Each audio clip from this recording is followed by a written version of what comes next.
bonsoir à toutes et à tous. Pour continuer à se projeter vers l'avenir et pour mieux comprendre les transformations qui s'opèrent aujourd'hui dans notre secteur d'activité, vous le savez, on a la chance d'accueillir un grand témoin aujourd'hui. Son visage ne vous est pas inconnu, on le voit très régulièrement sur les plateaux de télévision et on l'entend également sur les ondes. On peut dire qu'il porte un regard plutôt vif et très documenté sur le tourisme.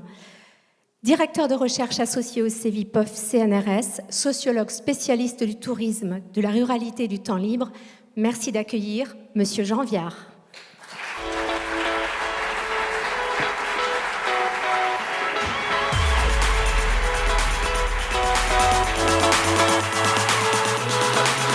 Bonjour madame. Bonjour. Vous voulez quel fauteuil? Peu importe, je vous laisse là, peut-être moi ça me va je bien vous de laisse ce côté-là. choisir. Je vous remercie. Parfait. Bienvenue en Touraine, Monsieur Viard. On est très heureux de vous accueillir. On vient de présenter les grandes orientations stratégiques de la destination à 2030. On a vu également que l'économie touristique sur notre destination est très significative en termes de poids. Vous avez pensé, vous travaillez le tourisme depuis un certain nombre d'années déjà. Je vous en prie, je vous laisse ramasser votre feuille. N'insistez pas, ça fait plus de 50 ans. Je n'allais pas le dire. Quelques décennies.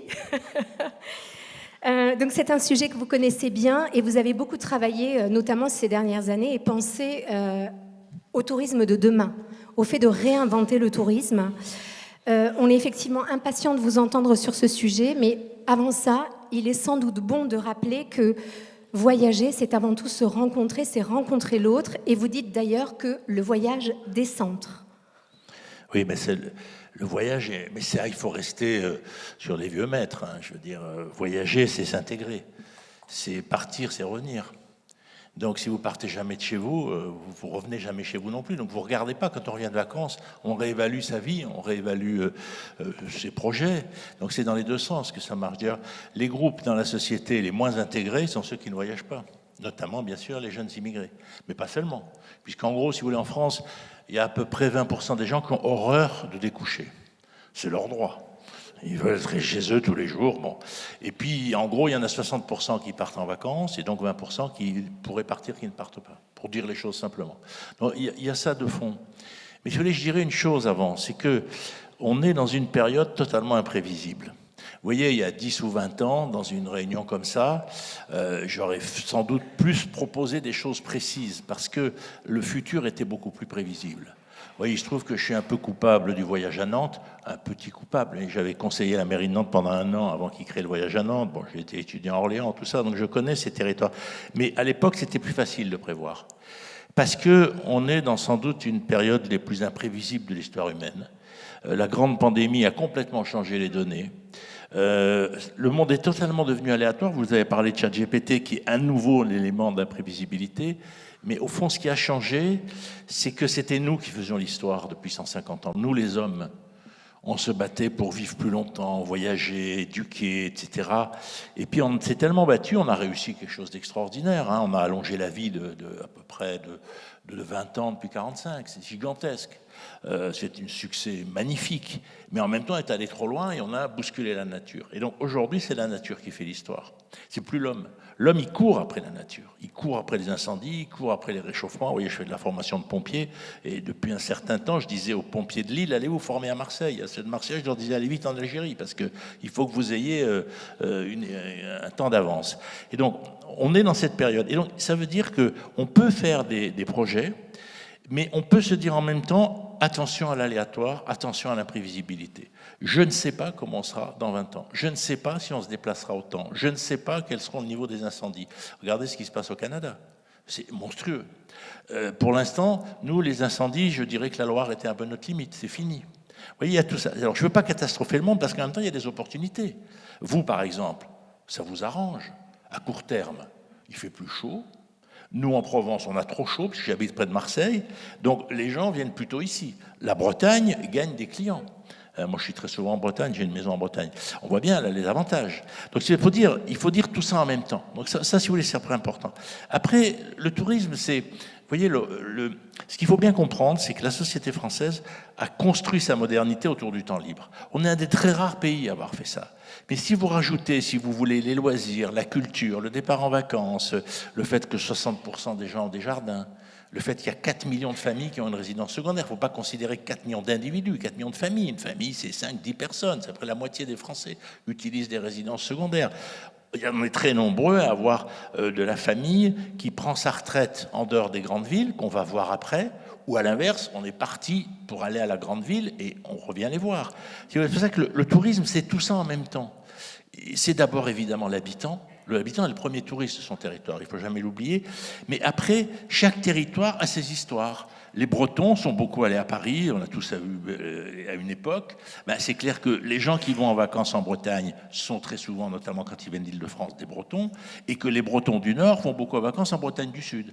Mais vous n'allez pas avoir le même processus ailleurs. Le tourisme, c'est très fin, c'est parce que c'est en partie une remontée de la mémoire. Une des grandes directions du tourisme, c'est de retourner aux origines. Là où on se raconte qu'on est né, parce qu'on n'est pas tous nés dans la famille, on dit je suis breton, je suis etc. Donc on se raconte des histoires, et au fond le tourisme c'est le parcours de cette histoire. Et c'est pour ça que bien sûr qu'il faut travailler sur l'histoire des lieux, mais il faut bien connaître les phénomènes de peuplement. Et en ce moment ce qui change, c'est qu'on a à peu près 20 millions de gens qui sont sur l'âge de la retraite, donc ils n'ont pas de contraintes de localisation. On a le télétravail qui a explosé, il est à 25%, on va monter à 40%. En Ile-de-France, on est déjà à 43% de télétravail. Alors, ça ne veut pas dire que c'est des gens qui ne vont jamais dans les villes. Mais ça veut dire qu'au lieu de venir 2 jours dans leur résidence secondaire, ils vont venir 4 jours. Mais ça peut être en camping-car, ça peut être en Airbnb. En France, il y a 500 000 Airbnb qui, en moyenne, rapportent 3 950 € par famille. C'est génial, ça paye à peu près les vacances, quoi. Alors, on parle toujours des Airbnb professionnels qui surintensifient et tout, mais c'est une toute petite partie qui est mal gérée, je suis d'accord. D'ailleurs, souvent on parle des mairies, mais la vraie question, le cœur du Airbnb, c'est je prête ma maison, c'est une société de la réutilisation. Ma maison est utilisée quand je n'y suis pas. Donc, vous voyez, c'est tout ça qu'il faut dire, parce que le cœur du tourisme, c'est la famille, c'est les liens familiaux, c'est 70% des gens partent en famille, et 75% des gens partent dans leur famille. Et c'est le cœur du phénomène. Et puis autour, il y a les professionnels qui sont extrêmement importants, évidemment, mais il faut voir tout ça en même temps, parce que souvent, on ne voit que la partie, j'allais dire, marchande. Et en plus, dans notre société, ce qui se passe, c'est qu'on est de plus en plus mobile, on a fait beaucoup d'autoroutes, donc il y a de plus en plus de gens qui prennent leurs vacances sans découcher. Alors vous êtes un peu loin de la mer, mais les Français se sont rapprochés de la mer. Et donc, plein de gens, ils sont à Nantes, à Bordeaux, à Marseille, etc. En fait, ils vont à la mer tous les jours pendant les vacances, mais ils ne partent pas. Parce que le soir, ils vont manger une pizza, boire un rosé, etc. Il y a ce développement du tourisme à domicile qui est des vraies vacances. Je veux dire, c'est pas des exclus des vacances, mais aussi des exclus des vacances dont vous avez d'ailleurs parlé, qui sont notre population. Voilà, c'est tout ça, je veux vous dire, pour dire que c'est un phénomène extrêmement compliqué, mais en même temps, il y a des choses qui montent. Vous l'avez bien vu, vous le savez aussi bien que moi, mais je veux dire, c'est clair que le rapport à la nature a pris une importance tout à fait nouvelle. La question du patrimoine est très positive, c'est d'ailleurs plutôt les châteaux que les églises. Il ne faut pas oublier qu'on a une société de plus en plus laïcisée et qu'effectivement la question de l'église recule. L'autre jour, j'ai dit au président de la République, mais pourquoi tu n'en prends pas la moitié pour faire des salles de danse? Il m'a dit non, là tu exagères un peu, mais quelque part, ça ne serait pas totalement absurde, vu que ce sont des bâtiments publics. Mais je veux dire, donc, vous voyez, il y a aussi toutes ces transformations. Et puis une dernière chose, ne soyez pas conservateurs. Je me permets de vous dire ça parce que le problème du tourisme, c'est qu'il faut que s'affrontent ce qu'on s'attend à trouver et ce qu'on ne s'attend pas à trouver. Prenons un exemple simple. Cette année, on a bu en France plus de bière que de vin. Et on a bu comme vin plus de rosé que de rouge. Bien. Donc il y a une évolution complète des pratiques de consommation. Parce qu'on développe massivement la bière qu'on fait dans les bars. Elle est fabriquée sur place. Donc c'est un des produits en plein développement. Mais un territoire comme vous doit faire ça aussi. Parce que les jeunes, eux, c'est comme ça qu'ils vont rentrer dans le territoire. Oui, d'accord, on est une région de vin, les vins de la Loire, etc. Mais on est dans le coup. On sait que vous, ce qui vous intéresse, c'est la bière brassée sur place. Vous voyez, c'est exactement comme le château de Versailles. Moi, je suis allé quand on a mis une énorme sculpture dans un bassin. Personnellement, je l'ai trouvé horrible, mais ce n'était pas mon problème. C'était intéressant. Le patrimoine, c'est de la création du passé. Et donc, il faut qu'il reste vivant. Ce que vous faites avec vos maisons d'écriture, bien sûr. Ce que vous faites avec vos vitraux. Mais vous voyez, par exemple, la question de la gastronomie, ça se joue. C'est pour ça que je me permets de parler de la bière dans un endroit où on ne devrait pas en parler. Vous voyez, surtout ces processus-là, voilà, je crois qu'il faut regarder les choses un peu comme ça. Est-ce qu'on peut arriver sur cette réflexion que vous avez eue autour justement de la réinvention du tourisme sur ces éléments clés que sont à la fois la révolution digitale, la question également du tourisme durable, du tourisme raisonnable auquel vous avez réfléchi, la question du surtourisme, tous ces enjeux qui sont face à nous, face à notre secteur d'activité, de ce que vous pouvez nous en dire par rapport à vos analyses. On va dire des choses simples. En 68, puisqu'en 68 j'étais déjà ici, il y avait 60 millions de touristes internationaux. Avant la pandémie, il y en avait 1,5 milliard. Mon objectif, c'est 3 milliards. Je pense que 3 milliards de touristes internationaux, ça serait très bien. Parce qu'il faut qu'on construise l'humanité comme projet culturel pour gagner la guerre climatique. Parce que la guerre climatique, on ne peut pas s'en abstraire. On la mènera ensemble, on ne la mènera pas. Et ce qu'on a fait pendant la grande pandémie, puisqu'on s'est mis à 5 milliards et qu'on a sauvé 300 millions de vies en mettant des masques, en sortant pas, etc. Mais on a tous fait la même chose, c'est pour ça que ça a été efficace. On est dans la même question. Donc on a besoin d'un commun planétaire, et le tourisme est ce qui nous permet d'habiter la planète. Même si ça a des problèmes de pollution, etc., et qu'on est sensible. Moi, je vais vous dire, une des choses qui m'émeut le plus, c'est quand je vois des Chinois dans mon village où j'étais enfant. Parce que quand j'étais enfant, il n'y avait pas de Chinois. Il n'y en a pas beaucoup. Et l'autre jour, il y a un bus de Chinois qui s'est arrêté devant mon ami Raymond, qui est à la boucherie. Ils sont tous descendus du bus, ils sont tous rentrés dans la boucherie, ils ont photographié tous les saucissons. Personne ne sait ce qu'ils ont vu. Est-ce que c'était, ils parlaient pas anglais, ils parlaient que chinois, ils n'ont rien acheté. Oui, mais c'est ça, pour eux, mais c'est fantastique, c'est ça la poésie des choses, si vous voulez. En soi, c'est totalement absurde, mais c'est exactement ça qu'il faut se dire. Mais ce bus de Chinois, il était fascinant. Raymond, il n'en est pas revenu encore. Bon, en plus, il espérait vendre quelque chose, il n'a rien vendu, bien sûr, mais bon, évidemment. Mais non, je dis ça pour ça, c'est-à-dire, il faut se dire ça. Et en France, on devra arriver à 80% de départ. Mais pour arriver à 80% de départ, c'est-à-dire, en gros, que les gens qui ont envie partent, on a deux groupes qui nous posent problème, c'est les femmes seules avec enfants, parce que la mobilité des femmes seules est plus faible que les autres. Moi, quand j'ai conseillé le président du club de VVF ou du Club Med, le VVF, le tourisme social, c'est Edmond-Maire. On n'acceptait pas les femmes seules. Il y a 25 ans, 30 ans. Pourquoi ? Parce qu'elles mettent du désordre. Non pas les femmes seules en elles-mêmes, le regard des hommes sur les femmes seules fait que les femmes râlent en disant t'arrêtes de la regarder, celle-là qui est toute seule. Donc, non, mais vous savez, c'est pas évident. C'est pour ça que les femmes seules, souvent, circulent en famille, circulent avec des copines, etc. C'est une clientèle. Il y a 1 700 000 femmes seules, 700 000 sont RSA, elles ont 2,5 millions d'enfants. Là, on a une grosse poche de non-départ, un peu indépendant du revenu, c'est pour ça que j'insiste. Et la deuxième chose, c'est la partie de la jeunesse. Les jeunesses successives, on les a initiées au tourisme, avec le tourisme social, avec les scouts pour les uns, ou avec les enfin, tous les mouvements de jeunesse depuis la guerre, parce que le tourisme, ça s'apprend enfant, le voyage. Et après, on retourne toujours au même endroit. 50% de gens se baignent toute leur vie sur la même plage. Le tourisme, c'est pas. Il y a deux choses dans le tourisme. Il y a le voyage. Je fais New York, je fais Venise, je peux me payer un voyage exceptionnel, etc. Souvent sans les enfants. Et puis il y a le fait d'aller à un endroit où on est reconnu. Et on va revenir et on va vous dire « Ah, mais Marcel, vous êtes revenu ». C'est-à-dire, au fond, on déplace sa maison. Au fond, on a une résidence secondaire sans en avoir une. Les résidences secondaires, j'ai dit, c'est à peu près 25 à 30 millions de Français qui les utilisent de manière large, mais les campings sont souvent loués d'une année sur l'autre. Moi, j'ai connu des familles qui louent, notamment dans le sud, beaucoup de pieds noirs, se sont mis à aller à des campings au bord de mer en 62 parce qu'ils regardaient l'Algérie de l'autre côté. Il y a des familles, ils y vont depuis 62, ils sont la 3e génération sur le même lieu, et tous les gens du camping se connaissent depuis 62. Donc le tourisme, c'est des fidélités. Et donc c'est ça aussi qu'il faut voir, et c'est le problème de se dire qu'est-ce que c'est qu'un client fidèle. Parce qu'en moyenne, le tiers supérieur de la société part 5 fois par an pendant à peu près 70 ans. Il fait 250 voyages. Qu'est-ce que c'est que la fidélité ? Vous voyez, au Club Med, à l'époque, quand je conseillais le président, au bout de 5 ans, on n'envoyait plus de catalogue aux gens. Je dis non, 10 ans, c'est plus prudent, parce qu'un client, s'il part 250 fois, il peut très bien revenir au Club Med 10 ans après. Donc ça aussi, c'est compliqué de construire la fidélité, de suivre les gens, et ça nous ramène à une autre question, c'est sur le numérique. Il faut que tout client qui vient dans le territoire rentre dans les fichiers numériques. Il faut l'informer, il faut le vieillir.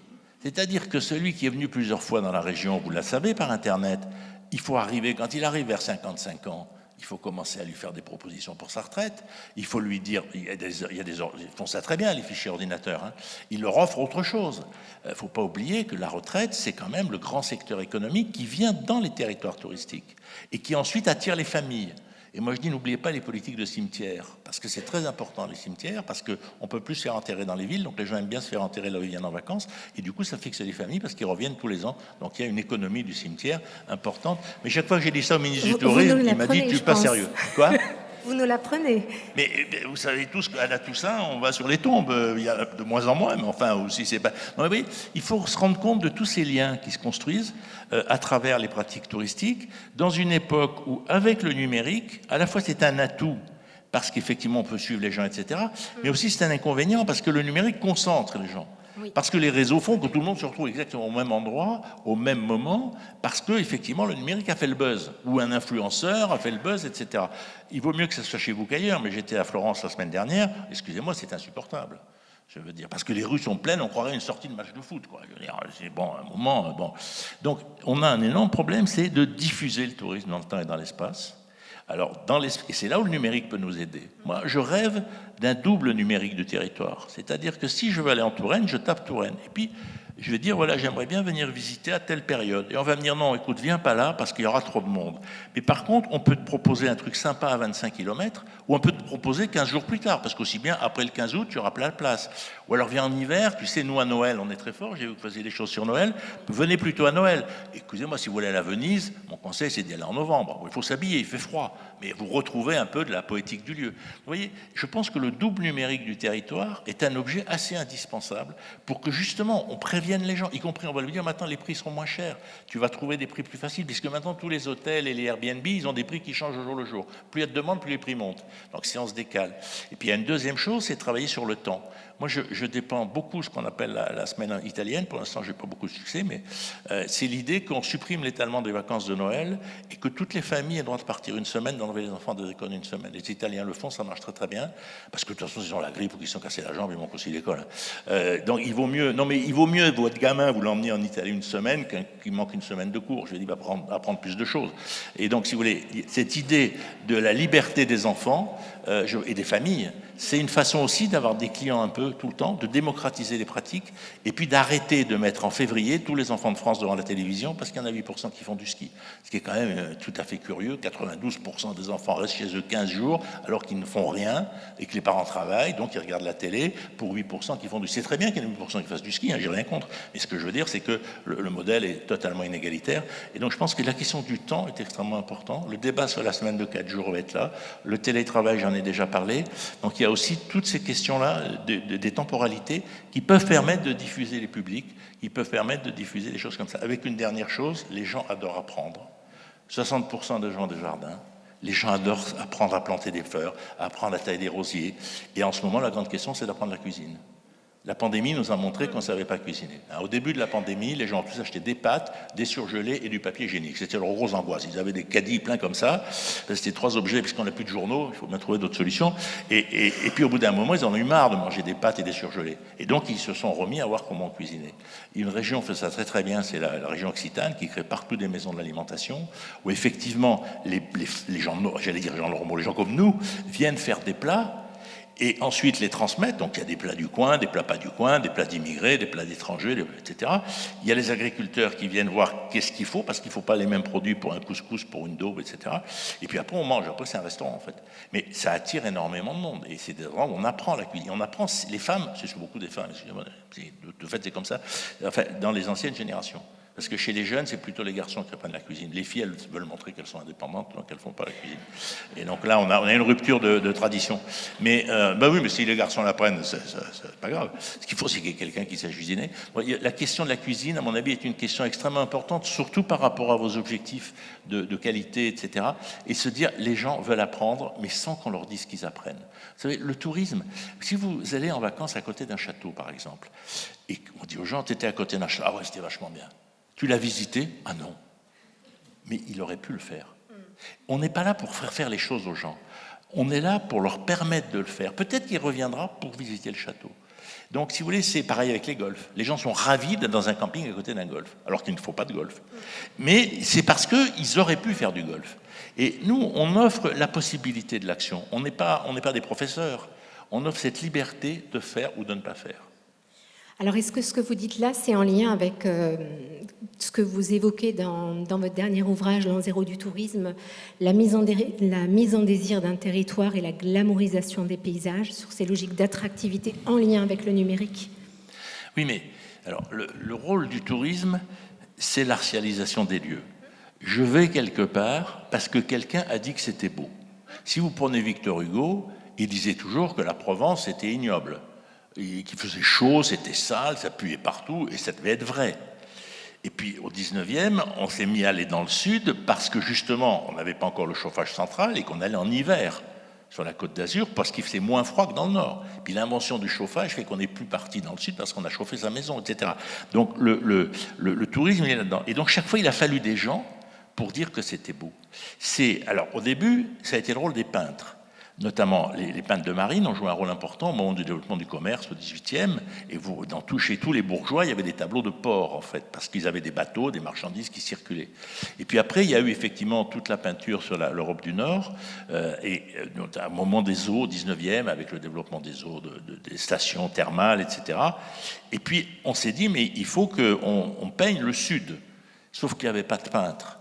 Donc, on a pris des peintres du Sud qui faisaient les décors Sud, et puis on a fait venir des peintres du Nord pour faire les fonds. Et si vous regardez bien, les fonds sont souvent pas très provençaux. Et d'ailleurs, c'est assez curieux, parce qu'après, on est même allé en Algérie. Mais en Algérie, on voit tous les tableaux avec des dames très décontractées.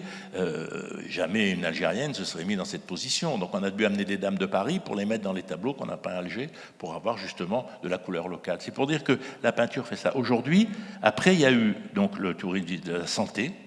Après, il y a eu le tourisme hivernant. Après, il y a eu le tourisme de la neige au début du XXe siècle. Et puis, a commencé des mouvements populaires, évidemment, les scouts, les colonies de vacances. Il y avait 4 millions d'enfants qui allaient en colonie de vacances. Il n'y en a plus qu'1 million. La colonie de vacances s'effondre. Et donc, si vous voulez, et puis après, on a inventé effectivement les festivals après-guerre. C'était Jean Villard, l'idée de démocratiser la culture, de la sortir des villes, de les amener aux ouvriers et aux ruraux. Et puis après, effectivement, on a découvert le tourisme urbain. Et puis on a découvert les parcs, etc. Les parcs de nature, Astérix, tous ces machins-là. On est dans tout ça. En ce moment, on est dans une phase de proximité qu'on a appris pendant la pandémie, où on s'est rendu compte qu'on ne connaissait pas si bien que ça sa région et son territoire. Et notamment parce qu'un Français sur 2 ne vit pas dans son département de naissance. Donc ça veut dire que la moitié des habitants n'est pas d'ici et que seulement 10% des gens vont mourir dans leur commune de naissance. On est une société très brassée. Mais on ne s'en rend pas compte, parce que quand on arrive quelque part, on croit que tous les gens qui sont là sont d'ici. Pour moi, vous êtes tous d'ici. Alors que sans doute que c'est pas vrai. Et chaque fois, on se raconte que ceux qui sont là le jour où j'arrive, le type qui s'installe, ben, tous les gens qui vont dans la rue sont d'ici. Mais je me souviens, ils sont arrivés il y a 6 mois. Donc on ne se rend pas compte de ce brassage. Les politiques souvent ont du mal à se rendre compte que la moitié des électeurs ont changé entre 2 élections. Il y en a qui devraient s'en apercevoir, ça pourrait les aider.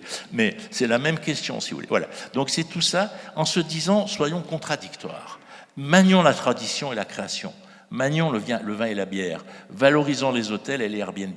N'ayons pas, si vous voulez, il faut là-dessus, je pense, qu'un territoire soit hybride dans sa mise en désir. Et cette mise en désir, ensuite, va attirer d'autres métiers. Parce que le tourisme met en désir le territoire, l'éclaire, l'artialise, comme on dit. Alors vous avez le patrimoine, pendant longtemps, les gens pensaient que c'était des carrières de pierre.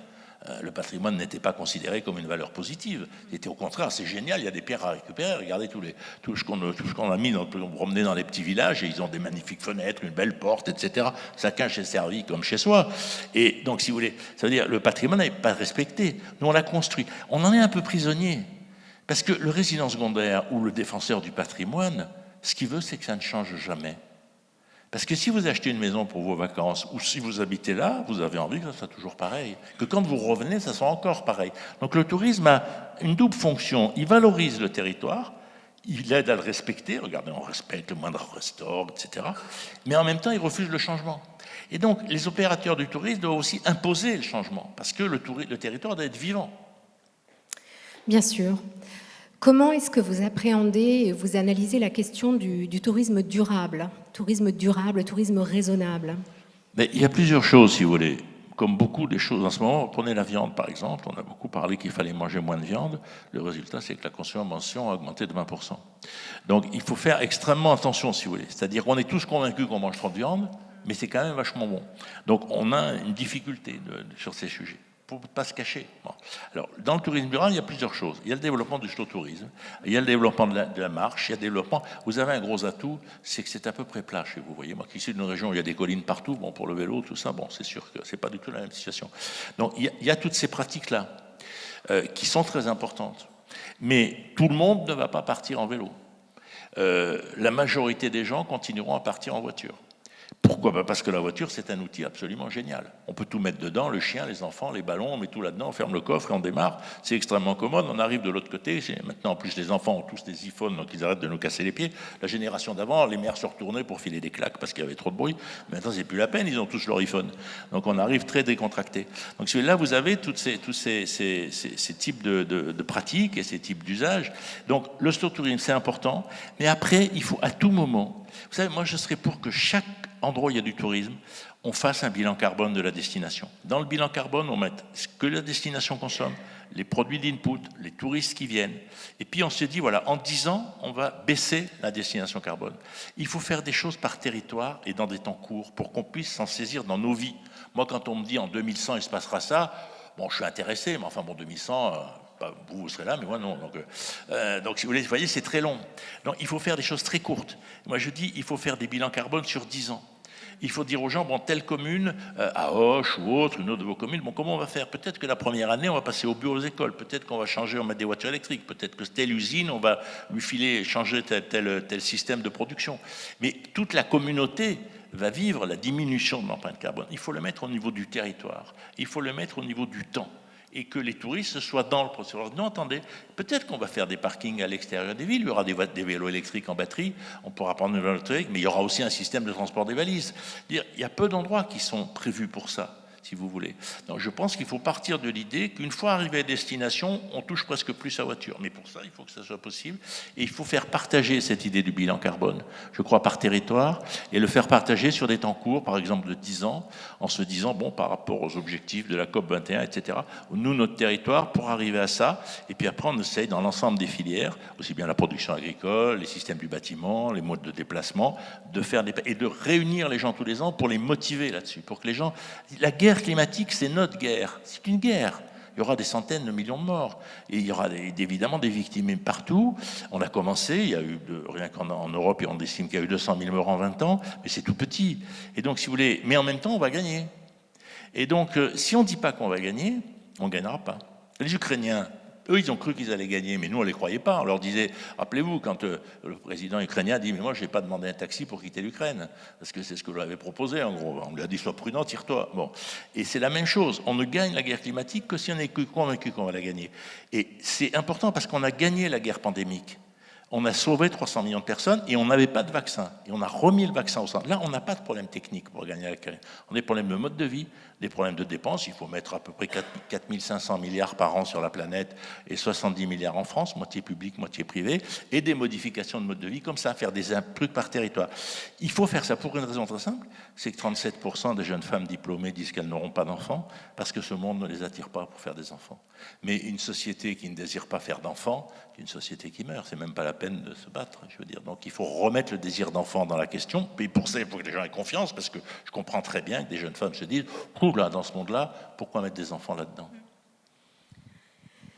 Est-ce qu'on peut revenir sur la question du surtourisme ? Oui. Oui, je vais vous ramener.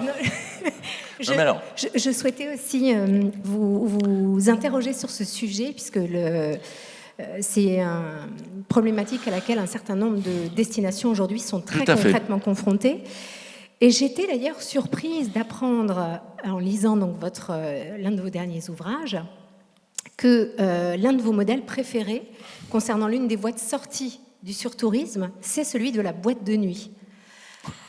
Donc vous dites, il faut penser le tourisme comme une boîte de nuit, et cette proposition, a priori, est celle d'un consultant et analyste, mais vous allez nous le dire vous-même, je pense, Monsieur Doug Lansky, qui a développé cette théorie. Est-ce que véritablement c'est le modèle que vous privilégiez et concrètement, comment il se traduit ? Bon, son modèle est amusant et le modèle de la boîte de nuit, c'est un truc simple, si vous voulez, ça veut dire qu'effectivement, on ne laisse pas rentrer les gens un par un dans une boîte de nuit. Il faut qu'il y ait la foule, donc on vous fait attendre. Et comme on est un peu raciste, en général, on met 2 grands noirs devant la porte parce qu'on est tous convaincus que les noirs sont plus méchants que les blancs. C'est pour ça qu'ils sont dans les services d'ordre, ce qui pourrait se discuter d'un point de vue éthique. Mais enfin, bon, c'est un autre débat. Et donc, effectivement, on vous fait attendre, même s'il pleut et tout, quoi. Et quand vous êtes 100 ou 200 à râler, on vous fait rentrer d'un coup, parce que du coup, on lâche la pression, quoi. Bon. Et donc, effectivement, c'est toute cette question de gérer les flux, mais y compris pour que les gens se racontent une histoire, etc. Mais après, le surtourisme, vous voyez, j'ai travaillé dans mon livre avec les gens de Barcelone, la mairie a été élue contre le tourisme en réalité. Et puis ils se sont rendus compte qu'en fait c'est beaucoup parce qu'on n'analysait pas. C'est-à-dire les gens qui vont à Barcelone, il y a des publics complètement différents. Il y a les gens qui sont en camping entre Barcelone et la frontière française, c'est là où il y a énormément de touristes. En fait, eux, ils vont une fois à Barcelone parce qu'ils veulent manger sur les Ramblas. Et au fond, c'est leur seul objectif dans Barcelone. Et puis vous avez des gens qui viennent à Barcelone pour du tourisme d'affaires ou des gens qui viennent visiter Barcelone, etc. Donc le gros problème, c'est que tous ces gens n'aient pas les mêmes systèmes d'information pour qu'ils ne se retrouvent pas aux mêmes horaires, aux mêmes endroits. Ils ont énormément travaillé là-dessus. Ils ont amélioré en grande partie. L'autre solution, c'est de gérer les Airbnb, ce que beaucoup de communes ne font pas. Il y a des règles sur les Airbnb, puisqu'en principe, on ne peut louer qu'un certain nombre de jours. En plus, l'idée géniale du Airbnb, c'est je loue ma maison quand je n'y suis pas pour payer mes vacances. Ça, c'était génial. Mais si ça devient un business parallèle, c'est complètement pas du tout l'objectif. Donc, ils ont fait un gros boulot comme ça, en détendant les flux. Et on avait fait la même chose à la Pointe du Raz. On avait reculé, je ne sais pas si vous y en avez des anciens, quand la Pointe du Raz au début, il y avait tous les comptoirs quasiment au bout, quoi. Les magasins, les boutiques, les parkings et tout, on a tout reculé. Et d'ailleurs, on s'est rendu compte qu'une bonne partie des gens, du coup, ne vont plus à la Pointe du Raz. Parce que c'est comme le ski. Il y a à peu près le tiers des gens qui vont au ski qui ne skient pas. Ils viennent pour les boîtes de nuit. Les plages, c'est pareil. Il y a à peu près le quart des gens qui ne se baignent pas. Ils viennent pour bronzer et pour draguer. Donc, il y a plein d'usages différents dans un même site. Et effectivement, il faut analyser ces usages et les détendre dans l'espace, les détendre dans le temps, pour essayer effectivement que le surtourisme s'étale. C'est pour ça que j'ai parlé de la semaine italienne, pour étaler dans le temps, mais il peut y avoir d'autres pratiques, il peut y avoir une régulation des ouvertures. Regardez ce qui se passe en ce moment dans la restauration, vous l'avez dit, monsieur. Depuis la pandémie, les gens ont réfléchi. On a passé 2 mois chez nous.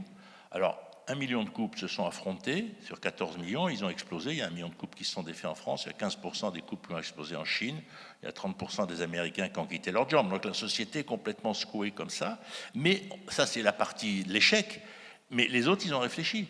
Ceux qui travaillent dans la restauration, 2 mois chez eux, payés avec leurs gosses et leur nana, ou la nana avec leur mec, enfin bon, mais on est quand même vachement bien, on se voit jamais. Et les chauffeurs de poids lourds, les mecs qui font, je sais pas, Varsovie, Paris 2 fois par semaine, ils se sont dit, non mais c'est quoi cette vie de dingue, je dors dans mon camion, je vais chez moi 1 nuit par semaine et encore. Donc c'est des métiers où on trouve difficilement du monde. C'était question d'argent. Pour le tourisme, c'est beaucoup des questions de logement. Parce que effectivement, le problème, c'est comme ce qui rapporte dans le tourisme, c'est le logement. On n'a pas tendance à bien loger le personnel parce qu'ils prennent la place de clients en réalité. Donc il y a une vraie politique. Vous voyez, moi, j'ai quelques intérêts en Bretagne. On a acheté un hôtel avec des copains pour faire un tiers-lieu. Le tiers-lieu est un objet d'avenir du tourisme. On pourra y revenir, c'est très important. C'est un endroit où je peux venir travailler pendant que je suis en séjour ou si j'habite là avec mon ordinateur. Et c'est très très important parce que ça recrée de nouveaux liens. Mais vous voyez, moi j'ai investi dans un tiers-lieu en Bretagne. Au début, on était 5. Il y avait un hôtel avant sur la Grand Place de Pont-l'Abbé. Bon, je trouve qu'on se remontait au bar. On dit quand même qu'on ce truc est fermé depuis des années, mais c'est sûr, aucun touriste ne peut aller sur un hôtel au centre-ville d'une place qui ne regarde que la place. Et on s'est dit, bon, on va l'acheter. Bon, on a mis chacun 5 000 euros. Bon, on n'était pas très riches, 5 000 euros, ça fait 25 000 euros. On n'a pas l'hôtel pour ce prix-là. On est 129. Et dedans, il y a un tiers de touristes étrangers. Pourquoi ? Parce qu'eux, ils se dédouanent d'avoir une résidence secondaire. Ils disent, mais attendez, moi j'aide au développement du territoire. Donc ils amènent des capitaux en fait. Et ça tourne du feu de Dieu, c'est plein de trucs tout le temps. Les gens viennent travailler, il y a un restaurant, des salles de conférence, il y a des salariés, etc. Et donc c'est pour dire... Et puis ça réunit les gens. Parce que moi, dans ce territoire que je connais depuis 40 ans, je connaissais le monde de mes amis touristes. Mais là, dans le tiers-lieu, il y a des gens du coin qui viennent travailler, il y a des jeunes parce qu'ils ont des problèmes informatiques, on sert de structure de conseil à des créateurs d'entreprises, parce que sur les 129 qu'on est, on a des métiers qui permettent d'avoir des informations sur un certain nombre de choses. Et donc les tiers-lieux sont des nouvelles maisons du peuple en fait numériques qui articulent tourisme, habitants, nouvelles populations et qui articulent les générations si on sait y mettre les maisons de services publics pour que les personnes âgées accèdent pour leurs impôts, etc. Vous voyez, mais c'est aussi un lieu de rencontre entre les populations. Le touriste, il faut le penser, c'est la deuxième peau d'un territoire. C'est pas une activité à côté. c'est un moment de tout, parce que l'accueil, c'est aussi bien le pompiste, vous me direz qu'il n'y en a plus, mais enfin bon, c'est tout le monde. Si on vous a arnaqué au restaurant, l'accueil est raté. Si le prix a explosé, vous voyez, si on vous a piqué votre valise, c'est foutu. Donc il faut que le groupe ait envie d'accueillir, et donc on le respecte, mais en même temps que ça l'amuse. Vous voyez, moi, j'habite dans un lieu très touristique qui est le sud du Luberon. C'est la partie la moins touristique, mais c'est là où je suis le plus subtil. Les touristes nous amusent, parce que nous, on va aux terrasses de bar quand ils arrivent. Parce que s'il n'y a pas de touristes, qu'est-ce que vous voulez qu'on regarde? Passer dans la rue, là, on va passer les filles habillées, on va passer les Parisiens, alors ils mettent des souliers avec des chaussettes, des shorts avec des chaussettes. Non, mais alors là, on est déjà mort de rire, parce que enfin, dans le sud, on ne met jamais de chaussettes en short, ça n'existe pas. Enfin, Chirac le faisait, mais bon, il était justement... Non, vous voyez, c'est tout ça, c'est-à-dire que c'est un jeu de regard. Et donc, on se regarde les uns les autres. Le touriste regarde l'habitant, et l'habitant regarde le touriste. C'est amusant. Et donc, c'est tous ces spectacles qu'il faut comprendre pour créer, au fond, une société touristique. C'est cet échange de regards, de jeux, de fric aussi, de travail, etc. Évidemment, derrière, il y a du business. Mais il n'y a pas que du business. Parce que nos campagnes sont quand même parfois un petit peu ennuyeuses. Et le fait qu'il y ait du monde l'été qui se promène dans la rue, c'est sympathique. Les vieux, regardez les vieux. Moi, j'adore les très vieux qui se tiennent par la main. Il n'y a que ça. En ville, vous ne voyez jamais des gens de 90 ans qui se tiennent en marchant par la main. Dans n'importe quel lieu touristique, vous allez voir des vieux qui se tiennent par la main. C'est émouvant. En effet. Je souhaitais vous interroger aussi sur la réflexion que vous avez menée autour de la responsabilisation des voyageurs. Le fait de créer de nouveaux réflexes. Vous avez évoqué ce sujet-là dans l'un de vos ouvrages. Oui, mais c'est-à-dire que, si vous voulez, ce qui est très compliqué dans le voyage, c'est qu'on a appris à voyager après-guerre. Vous voyez, dans les années 50, les gens n'étaient jamais partis. Donc, au début, au 19e, quand les élites aristocratiques ont commencé à voyager, l'année d'avant, on envoyait son valet faire le voyage. Et il prenait des notes. Il dit, voilà, tu arrives à Rome, tu seras habillé comme ça, il faut être comme ça, etc. Et, tout. Et donc, c'est comme ça qu'on a fait les premiers guides de Tourine, Johansson, etc. C'était des récits de personnel, en fait. Parce qu'on voulait savoir comment il fallait faire. Qu'est-ce qu'on met comme soulier à Venise, par exemple? Ça a l'air con, mais pour quelqu'un qui va à Venise en 1850, c'est important. Donc ça s'est développé. Et puis, on a appris, nous, à voyager, en général après-guerre, avec l'école, avec les mouvements d'éducation populaire, etc., les églises, qui ont joué un rôle important. Et puis, à un moment, on a su voyager. Et le numérique nous offre cette possibilité. On voit bien, on ne regarde plus la route. On tape la destination et puis on suit la machine. Et donc, un des grands problèmes, c'est de reprendre pouvoir sur son espace. Par exemple, se racheter une carte, c'est essentiel. Circuler ne pas utiliser Mappy, c'est très bien. Mais le fait d'avoir une carte, peut-être que les offices du tourisme peuvent offrir des cartes, que les gens circulent sur un territoire. Et oui, bon. Et derrière ça, si vous voulez, il y a toutes ces réflexions-là à avoir sur ces façons de voyager. Parce qu'aujourd'hui, les professionnels n'ont plus tout à fait la même fonction. Parce que, d'ailleurs, il y a beaucoup d'agences de voyage qui ont fermé. Parce qu'on peut organiser son voyage tout seul. C'est ça, Internet aussi. Et donc la question, c'est comment les professionnels se retrouvent des fonctions sur effectivement la façon de voyager, les choses à découvrir. C'est tout le travail d'offrir aux gens la possibilité d'aller ailleurs. C'est-à-dire, ils sont ici, mais peut-être qu'à 20 km, il y a quelque chose de génial. Alors c'est compliqué parce que le propre des métiers du tourisme, c'est plutôt d'amener les gens chez soi. Et en plus, il faut faire attention, les gens ne visitent jamais un département. Donc, il faut faire attention, la destination département n'est pas une destination. La vallée de la Loire est une destination, la Touraine est une destination. Mais il ne faut pas prendre les institutions pour des destinations. Et en Provence, on s'est battu pour dire, les gens vont en Provence, ils ne vont pas dans les Bouches-du-Rhône. Alors, Bouches-du-Rhône, c'est une idée négative. Vous n'allez pas dans les Bouches-du-Rhône, ça fait mafia, Guérini, tout ça. Donc, vous allez plutôt en Provence. Là, ça fait beaucoup mieux Aix, Cézanne, etc. Bon. Donc, les destinations jouent beaucoup. Et puis après, il faut se dire une chose, il faut très bien connaître ses publics. Et vous savez, dans les touristes, il y a différents publics. Il y a les gens du coin, qui sont les premiers touristes, c'est-à-dire ceux qui vont le dimanche après-midi faire un truc, tout ça. Bon. Il y a les gens qui habitent à 1 heure de voiture. Ils vont venir de temps en temps. Mais ceux-là, il faut qu'il y ait un événement pour qu'ils reviennent. Donc c'est votre boulot, tous les ans, tous les 2 ans, de faire un événement qui fait qu'on a... Ah tiens, on y retourne, t'as vu, ils ont fait un truc sympa pour Noël, la fête de la Saint-Jean, etc. Donc eux, il leur faut une petite accroche parce qu'ils ne sont pas très loin. Mais le mec qui vient du Japon, c'est pas la peine de se fatiguer. S'il fait les châteaux de la Loire, que vous fassiez une petite animation, c'est pas du tout pour ça qu'il va venir. Il va venir 2 fois dans sa vie en Europe, et donc lui, il va venir parce que vous avez refait les jardins, parce qu'effectivement, il a vu... Alors, il y a une chose qui marche très bien en ce moment, c'est les séries télé. Et regardez le château de Chantilly, par exemple, ils avaient un gros problème pour le faire fonctionner, et le maire était malin, et du coup, ils se sont dit, on va embaucher une Chinoise. Ils sont allés à Languedoc, à Paris, ils ont embauché une Chinoise en se disant il faut qu'on développe le tourisme chinois. Et la Chinoise les a emmenés à Shanghai, à la foire des sitcoms. Et depuis, il y a plein de scènes d'amour qui sont tournées dans le château. Dans les séries chinoises, il y a plein de scènes d'amour qui sont tournées à Chantilly.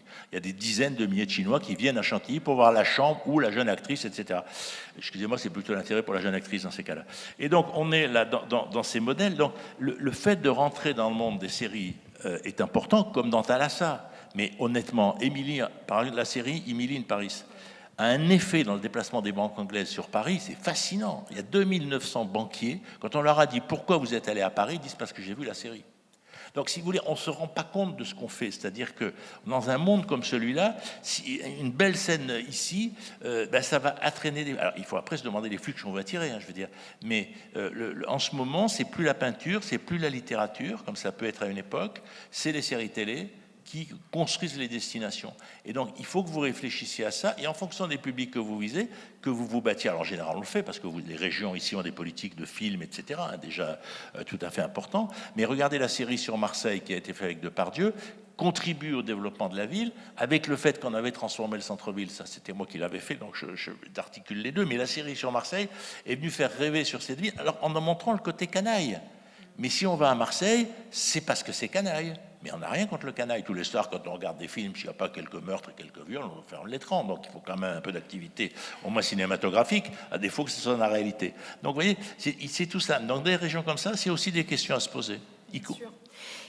On a quelques minutes peut-être encore pour que vous nous éclairiez également sur votre approche de la question de l'innovation, au-delà de tout ce que vous nous avez déjà dit. Et puis on ouvrira ensuite, si vous le voulez bien, un échange avec la salle, de manière à prendre quelques questions auxquelles vous pourriez répondre. Donc sur l'innovation, si vous voulez bien, Monsieur Jean Viard. Qu'est-ce que vous voulez savoir sur l'innovation ? Voilà votre approche, toujours dans cette logique de réinventer le tourisme. Alors on n'a que quelques minutes avant de lancer l'échange avec la salle. Il faut, vous savez, on n'est pas maître de l'artialisation des lieux. Regardez, celui qui aura le tombeau de Brigitte Bardot, il a des clients pour 50 ans. C'est une bonne destination. Bon, je ne suis pas sûr que ça soit fait pour vous, mais je veux dire par là, vous voyez, vous avez effectivement Ronsard, je préfère, c'est moins populaire quand même. Donc le problème, c'est de se poser ce genre de questions, c'est-à-dire comment on va arriver, c'est ça qui fait l'innovation. Si vous voulez. Après, il y a un rapport au corps qui a changé, pour une raison très simple, c'est qu'on vit beaucoup plus longtemps, et que nos vies sentimentales ne s'arrêtent plus. Avant, si on lisait Balzac, la femme de 30 ans, bon, après 30 ans, aujourd'hui, on veut rester beau tout le temps, on veut rester mince, on veut rester amoureux, on change d'ailleurs de partenaire, et donc effectivement, on veut avoir un corps à la hauteur de ça, par exemple. Donc, c'est clair qu'il y a plein d'activités du corps pendant les vacances qui sont le moment où on se rend compte qu'on va faire du sport. Tout le monde s'y met en général vers le 15 juin, d'ailleurs, avec un résultat assez faible, parce qu'effectivement, sur une période aussi courte, ça ne sert pas à grand-chose. Enfin bon, si on a perdu 3 kilos, on n'a pas tout perdu. Mais vous voyez, pendant les vacances, ce rapport au corps joue beaucoup. Et puis, il y a une chose qui a beaucoup changé, c'est pour ça que je vous dis, observez la réalité. Tout est écrit dans le réel. Regardez les familles, par exemple. Bon, moi, je conseille quelques hôtels, notamment un hôtel en baie de Somme. Quand on l'a racheté, moi, j'ai pas d'intérêt dans l'affaire, mais mes copains l'ont racheté il y a 30 ans. C'est un hôtel qui était en faillite, un hôtel 2 étoiles, mais il était très, très bien placé. On n'a pas fait des salles de bain, on n'a pas fait comme tout le monde, on a laissé les salles de bain collectives et tout, mais on a développé des services de garde d'enfants. Ce qu'on offrait, en gros, c'était des soirées canailles aux parents et on gardait les enfants. On était plein tout le temps, alors que les autres laissaient les enfants dans les chambres. Mais dans le même hôtel maintenant, si on enlève les enfants des chambres, les parents ne viennent plus. Parce que comme les dames travaillent massivement, les vacances, les week-ends, c'est en famille, quoi. Et donc, on est content de sauter sur le lit en famille. Vous voyez, sur 30 ans, 25 ans, sur un même lieu. Donc, c'est ça qu'il faut observer. Comment les gens ont envie de vivre. Et ne les regardons pas à travers nos propres yeux. Vous voyez, 63% des bébés naissent hors mariage. 30% des couples sont recomposés. 10% des couples sont du même sexe. Donc, c'est ça la réalité du marché. En plus, les couples du même sexe ont souvent plus de revenus parce qu'ils n'ont pas les enfants qui leur bouffent le pognon. Donc, c'est des bons clients, je veux dire, en matière touristique. Hein. C'est des bons clients. Donc, si vous voulez, je dis ça, je fais exprès de dire comme ça, mais bon, j'avais proposé en Bretagne que la Côte Rose soit spécialisée industrialisées. Alors là, le président de région, non, mais Jean, tu exagères quand même. Je dis, mais tu as la chance d'avoir une côte rose, donc profitons-en. Et bon, mon humour ne plaît pas toujours. Mais si vous voulez, sur toutes ces choses-là, c'est ça qu'il faut observer. Il faut simplement observer la vie des gens. Et si vous voulez se dire, il faut mettre du sens pour que les gens qui viennent ici, ils aient l'impression de s'inscrire dans la bataille climatique, qu'on leur a fait des offres, qu'on leur a dit que les produits sont de terroir, le personnel a besoin de ça. Si vous voyez, si vous voulez embaucher un jeune chez Total, c'est vachement dur. Si vous voulez l'embaucher dans une entreprise, une start-up écolo, c'est très facile. On a en ce moment besoin du sens pour nous dans nos métiers et effectivement du sens du projet qu'on porte. Et ce sens, il est porté bien sûr par la mémoire, mais il est aussi porté par la bataille climatique. Donc il faut en permanence que ça soit les hôtels, les restaurants, les promenades, il ne faut pas que ça soit une mise en scène. C'est pas du greenwashing, on l'a trop fait, c'est dangereux, ça casse tout, je veux dire.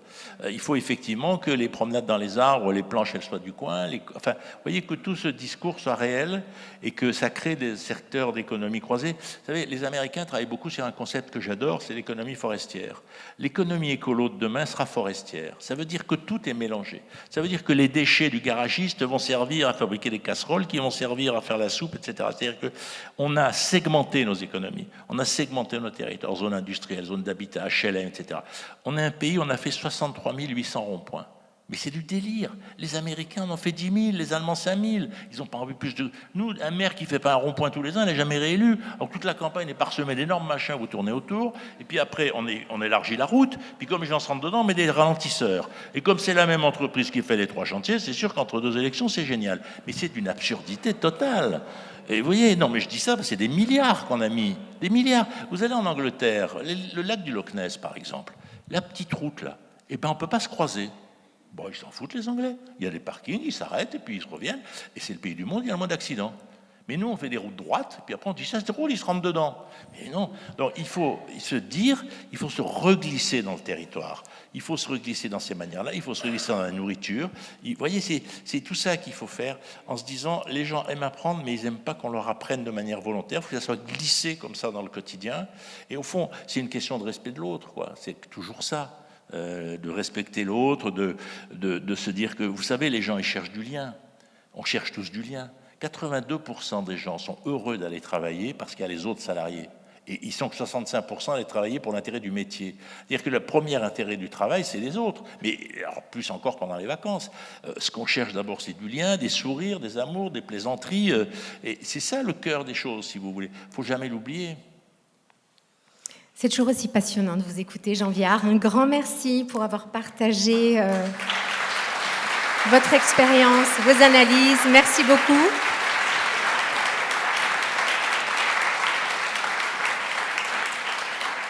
J'invite maintenant celles et ceux qui souhaitent poser une question à Jean Viard à se manifester. La première question, c'est jamais la plus simple. Pas tous en même temps. Hein. Il y a une question là, au deuxième rang.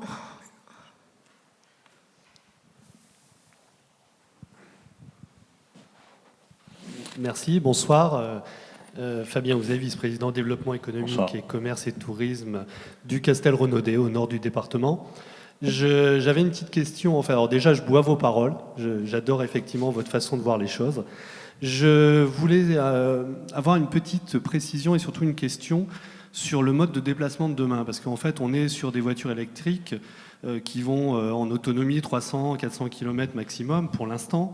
Et du coup, en fait, est-ce que ça ne va pas réduire à terme les déplacements et que les gens vont aller moins loin?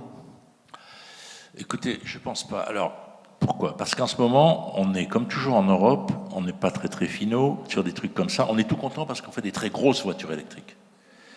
Et on est content, elles sont grosses. Les Chinois font des petites voitures électriques.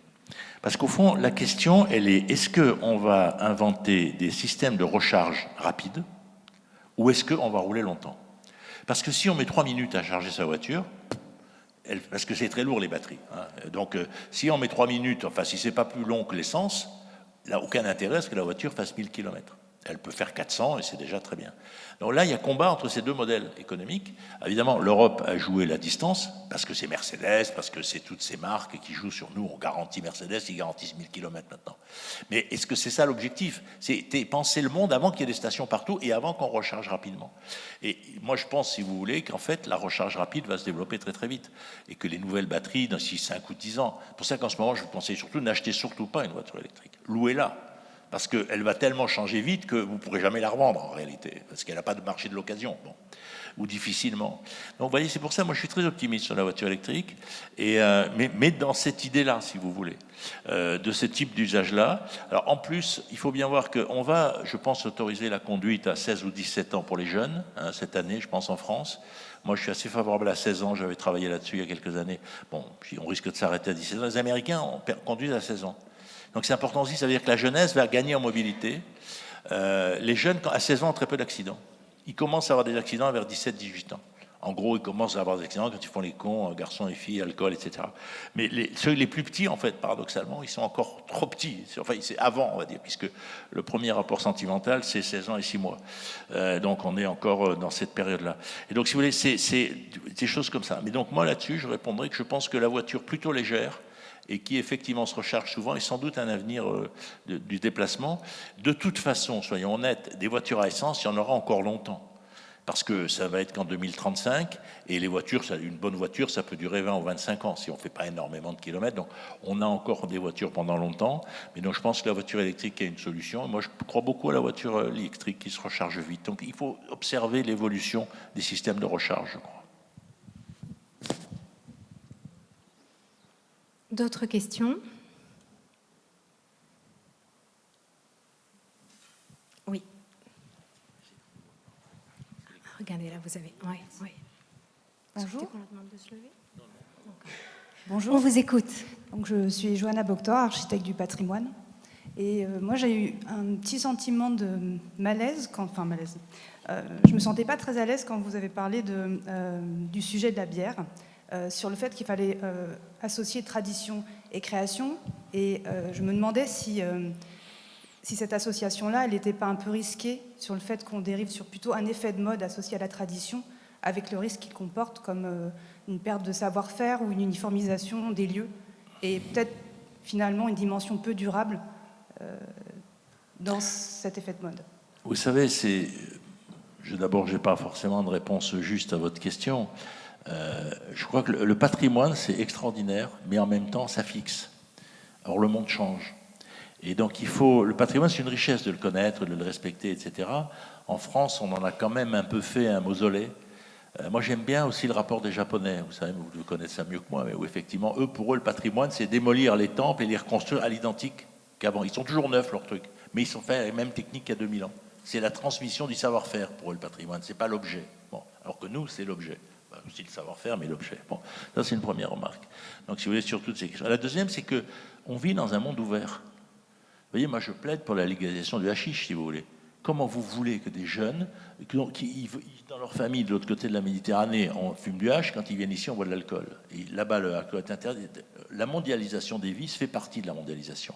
Et c'est exactement la même chose. L'alcool, la bière est le premier produit planétaire privé. Donc, effectivement, il se mondialise par les séries télé, etc. Et il a un intérêt, c'est qu'il est local, parce qu'il est chaque fois fabriqué dans le bar. Donc, il vend une autre idée. Et regardez le recul du Bordeaux. Le Bordeaux est en crise profonde. Parce qu'effectivement, ils sont bâtis sur un modèle qui est relativement périmé, alors que le rosé, c'est extrêmement adapté, il a beaucoup évolué en qualité, et donc les quantités de rosé vendues. Mais attendez, le rosé, ils vendangent la nuit, les mecs. Hein. Pour que le rosé soit meilleur, les caves ouvrent à minuit et ferment à 6 heures du matin. Vous voyez le boulot de vendanger la nuit, dans le noir, etc. Mais ils arrivent à des résultats extraordinaires. Donc je crois que les deux choses sont complémentaires. Je ne dis pas du tout qu'il faut arrêter le vignoble de la vallée de la Loire, ça serait une tragédie. Mais si vous voulez, j'insiste sur la bière parce que si vous voulez attirer les jeunes, si vous voulez attirer ces nouvelles populations, il faut toujours se dire qu'un jeune, c'est un client potentiel pour 70 ans. Ce n'est pas simplement qu'il va venir une fois, c'est qu'il peut revenir, il peut même venir prendre sa retraite ici, il peut venir travailler, créer une famille, etc. Donc il faut s'ouvrir aux jeunes. Et les jeunes actuellement, ils sont là-dedans. Et est-ce que c'est une mode ? Ben, on verra bien. toutes ces brasseries se développent dans tous les pays développés, absolument partout. C'est pour ça que j'ai pris cet exemple un peu pour vous énerver aussi. Mais la question du rosé, c'est la même chose. Je veux dire, si vous voulez, le Bordeaux, ils sont plein d'exploitations qui sont en faillite dans le Bordelais. Parce qu'à force de ne pas avoir regardé l'évolution du monde, effectivement, ils n'y arrivent pas. Et donc, si vous voulez, il faut bien se dire qu'on est dans une mondialisation des pratiques sociales. Et la question, c'est comment on garde notre identité sans nier cette mondialisation. Vous avez des chaînes hôtelières, vous êtes sur leurs ordinateurs et vous arrivez à l'autre bout du monde, ils savent déjà que vous aimez avoir 2 oreillers et du café le matin. En soi, c'est totalement absurde, mais en même temps, c'est sympa. Vous arrivez au Japon, ah monsieur Biard, vous aimez le café, je vous monte une petite tasse. Bon, vous dites quand même celui-là, bon simplement c'est qu'il a un bon ordinateur.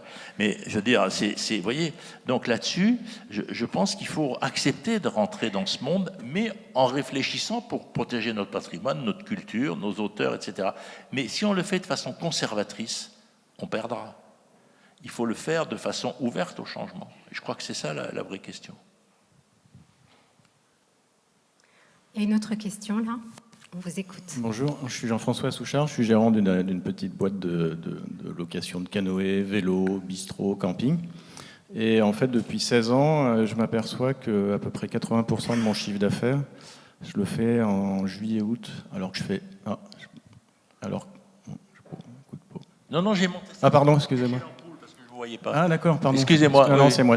Non, donc je fais à peu près 80% de mon chiffre d'affaires en juillet-août, alors que je fais énormément d'efforts pour commencer le 1er avril et accueillir les derniers clients, même quasiment jusqu'à fin octobre.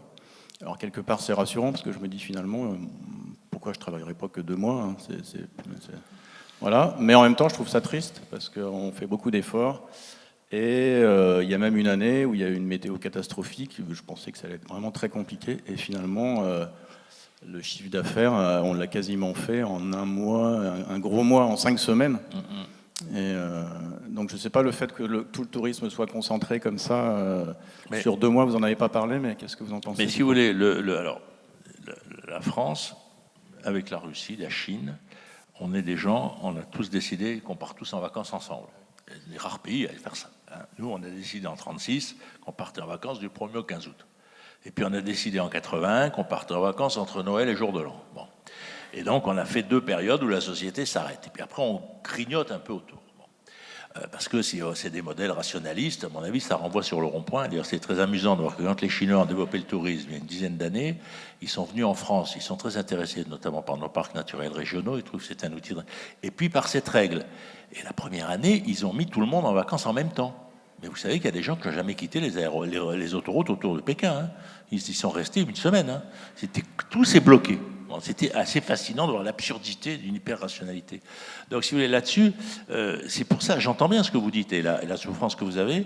En même temps, en ce moment, tout change, si vous voulez. D'abord parce qu'il y a des populations nouvelles en tourisme. Il y a tout l'entrant des jeunes retraités, qui sont une population extrêmement intéressante, notamment les camping-cars, alors que souvent on ne les aime pas parce que l'objet lui-même, on n'arrête pas de le mettre de côté, donc c'est compliqué, mais il est clair que là, il y a une clientèle extrêmement importante, c'est pour ça que je parle de la semaine anglaise. Donc si vous voulez, c'est moins concentré qu'avant. Mais c'est encore effectivement extrêmement concentré, vous avez raison. Après, sur tous ces métiers, vous voyez, moi je regarde beaucoup les restaurants. En ce moment, il y en a beaucoup, par exemple, qui travaillent 7 jours sur 7, qui ferment un jour. Il y en a beaucoup qui ne servent plus le soir, ils ouvrent à midi dans les hôtels. Le soir, ils laissent la nourriture en libre service. Parce que la question qu'on a, c'est comment on remet des conditions de vie dans le temps du tourisme possible, c'est très compliqué. Donc il y a la question du temps, il y a ce que vous dites. Donc il faut, mais c'est là où le télétravail est un atout. C'est pour ça que je plaide pour les tiers-lieux, parce que c'est une région ici, vous êtes exactement à la distance idéale pour attirer des milliers de Parisiens qui iront à Paris 1 jour par semaine ou 2 jours. Vous voyez, moi je travaille à Paris de l'autre côté pour la Défense, et on travaille avec de Ports-en-Parle, l'architecte, sur comment on pourrait construire des logements sur la dalle en bois, où les gens auraient le même logement, mais pas un studio, un petit appartement. On ferait des milliers de petits appartements, et les gens les loueraient 2 jours par semaine. Lundi, mardi, mercredi, jeudi, puis le week-end pour des touristes. Et on enlève tout. On enlève les tableaux, les objets, ils partent les mains dans les poches, et on lave le linge, on repasse tout, et quand ils reviennent, on a remis les tableaux, on a remis les trucs, ils se trouvent leur culotte dans le placard, la veste dans le truc, et le même appart sert 3 fois par semaine. Et on va vers ce mode d'utilisation. Et donc, si vous voulez, il faut penser ça. Et donc, à l'autre bout, ça veut dire qu'il faut faire des tiers-lieux par commune. Il en faut dans chaque commune de 10 000 habitants, 15 000, même plus petits. Et donc, il faut effectivement qu'on multiplie la possibilité que les gens restent plus longtemps. Alors ça sera surtout les gens qui n'ont pas d'enfants à l'école. Il y a un autre produit, où à Narbonne, j'ai beaucoup travaillé avec eux, parce que Narbonne me disait, mais comment on peut se développer? Je leur ai dit, écoutez, moi, chez vous, il n'y a qu'une seule règle. Vous êtes à moins d'1 heure de Montpellier, garantissez que vous prenez tous les enfants en crèche. Démerdez-vous, construisez des crèches partout et dites-nous, on prend tous les enfants en crèche. Et bien, il y a des gens qui sont venus de Montpellier habiter à Narbonne parce qu'il y a un service enfant qui est merveilleux et qu'il n'y a pas à Montpellier parce que la ville s'est développée trop vite. Donc, il faut attirer les gens, j'allais dire, avec ce qui les attire. Ici, des tiers-lieux et des crèches. Vous gagneriez beaucoup de population qui pourrait toute l'année aller dans un certain nombre de lieux de divertissement. Et la réduction de ces 2 mois là, c'est pas, vous en parlez pas, c'est pas. Mais si vous voulez, c'est les entreprises qui décident les dates de vacances. Et si vous voulez, c'est vrai que la rationalité française est comme ça, et ça veut dire que vous n'avez pas de fournisseurs, etc. Je veux dire, l'organisation de la société française est extrêmement rationnelle, et la vérité, c'est qu'on est rentré dans une société où c'est l'école qui détermine les emplois du temps, et que c'est l'école qui fait les agendas. D'ailleurs, on voit tous que le mercredi, il n'y a plus d'embouteillage, que dès que c'est les vacances scolaires, il n'y a plus de bouchons, etc. Et on est dans une société scolaire. On passe dans sa vie 30 000 heures à l'école, si on fait Bac+2, et 70 000 heures au travail, sur une vie de 700 000 heures, hein, puisqu'on travaille à peu près 10% de notre vie, et on étudie 5%. On est à peu près dans ce ratio-là. Donc, si vous voulez, c'est le temps scolaire qui structure la société. Et donc, on ne peut pas sortir du temps scolaire. Il faut, quand on veut retravailler les temps, aujourd'hui, il faut repartir du temps de l'école.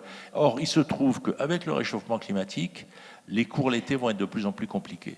Parce que faire que toutes nos écoles soient isolées ou fait qu'elles soient climatisées, ce qui serait écologiquement problématique, ne se fera pas.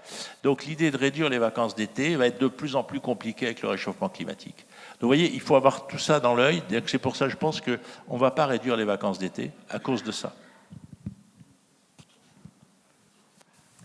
Question dans le fond.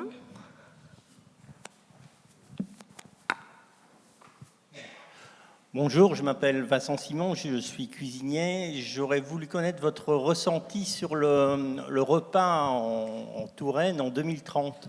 C'est-à-dire que moi, j'ai une 50aine d'années. En 1990, je faisais des menus 6 services. Aujourd'hui, je fais des formules entrée, plat, dessert, assez gourmandes, assez bien axées sur les légumes, les céréales, quand même avec de la très bonne viande. Autant manger de la viande, mais de la très bonne. Et j'aurais voulu avoir votre ressenti sur ce que je pourrais servir en 2030, par exemple.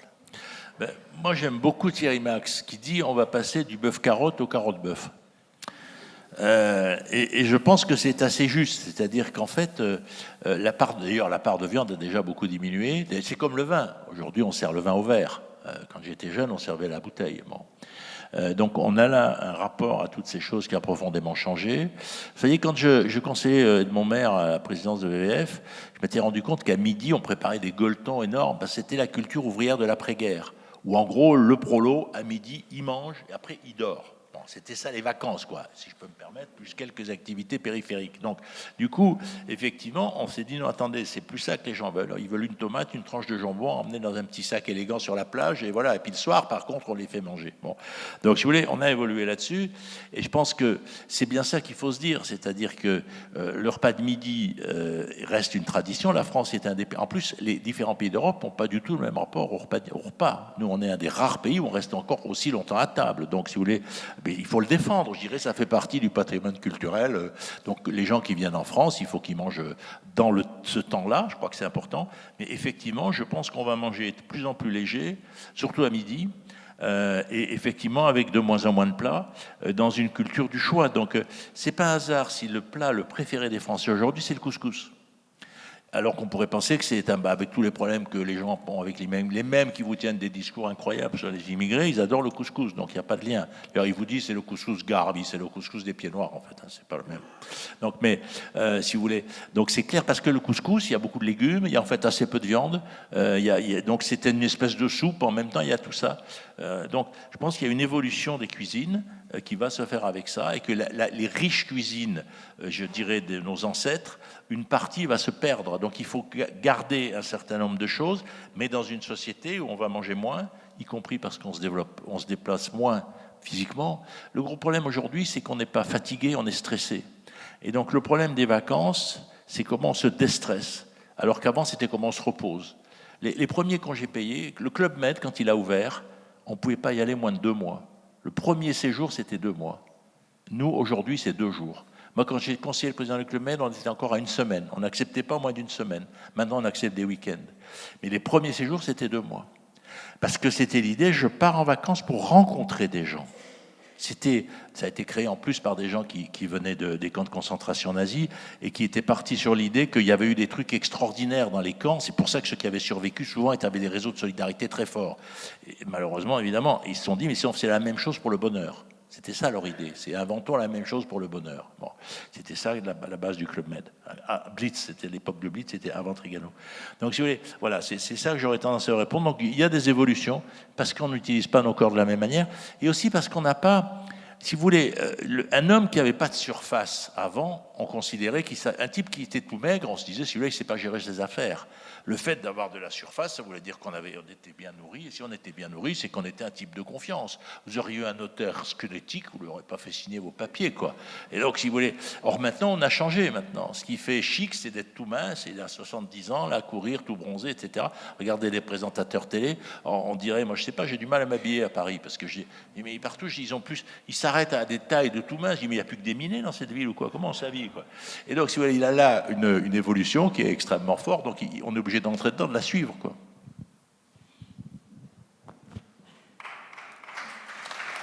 Merci beaucoup, Jean-Pierre.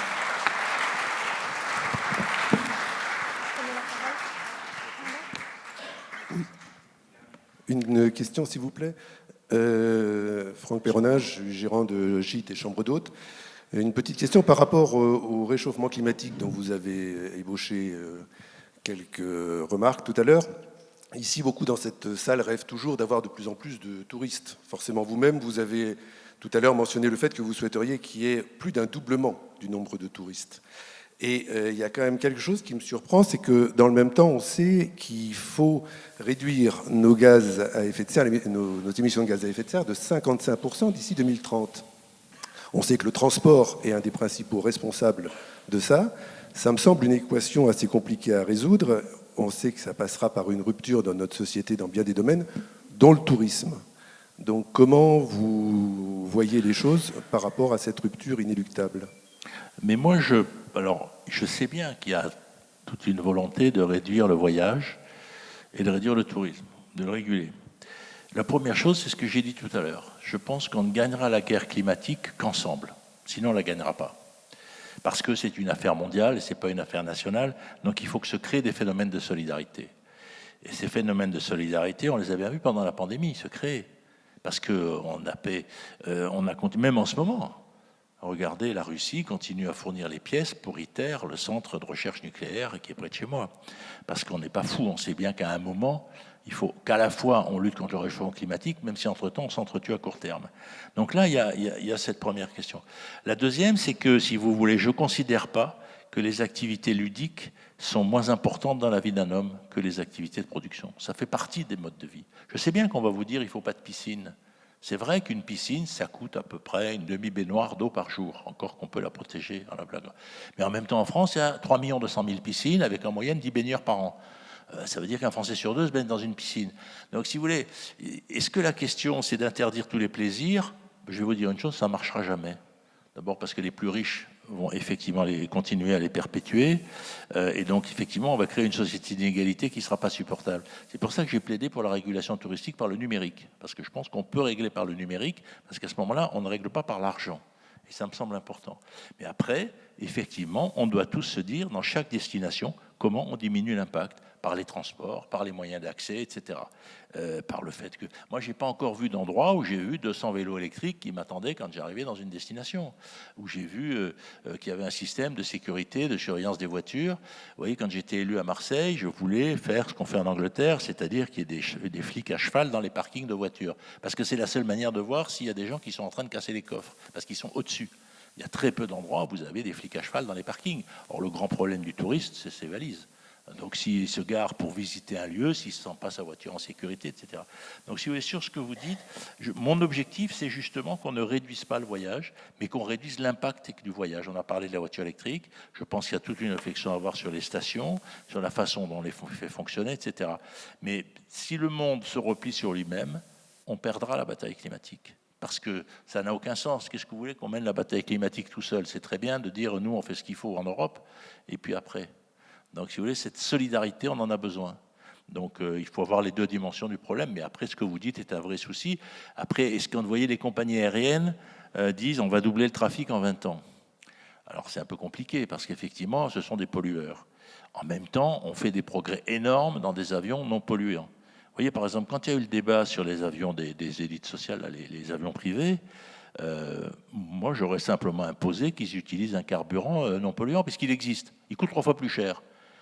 Bon, bah, je m'en fous. Moi, si le mec il a son Fokker, il a qu'à se payer son carburant plus cher ou il ne l'utilise pas. Je veux dire, c'est pour dire qu'au lieu d'avoir une réponse écologique, on a tout de suite une réponse d'interdiction. Moi, ce qui m'intéresse, c'est la réponse écologique.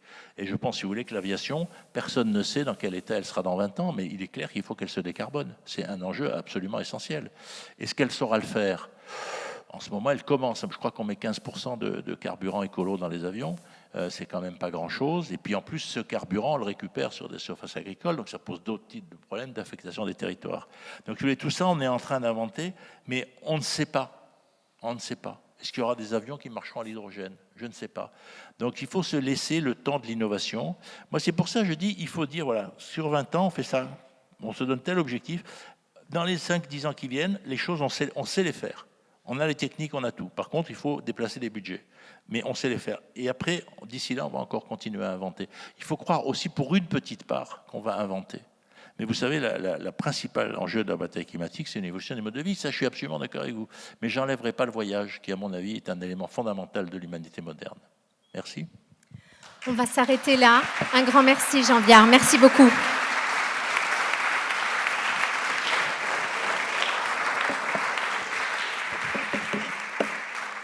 Encore merci, Jean Viard, de votre intervention brillante et passionnante. Je crois que toute l'assistante a été conquise de votre intervention avec les mots d'humour qui accompagnent. Je crois qu'on dit on ne parle de choses sérieuses qu'avec humour.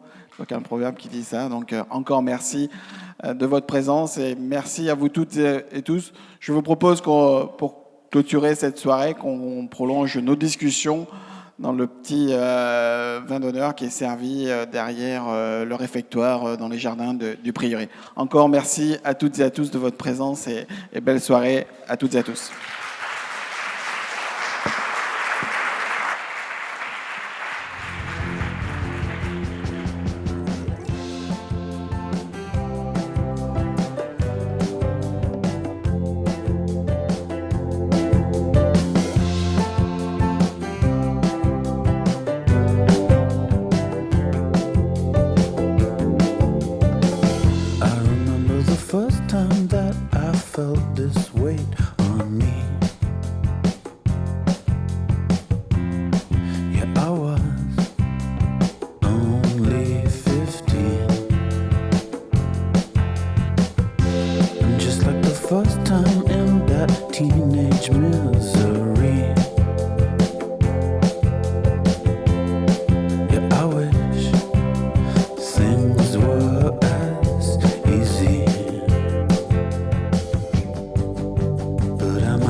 Change the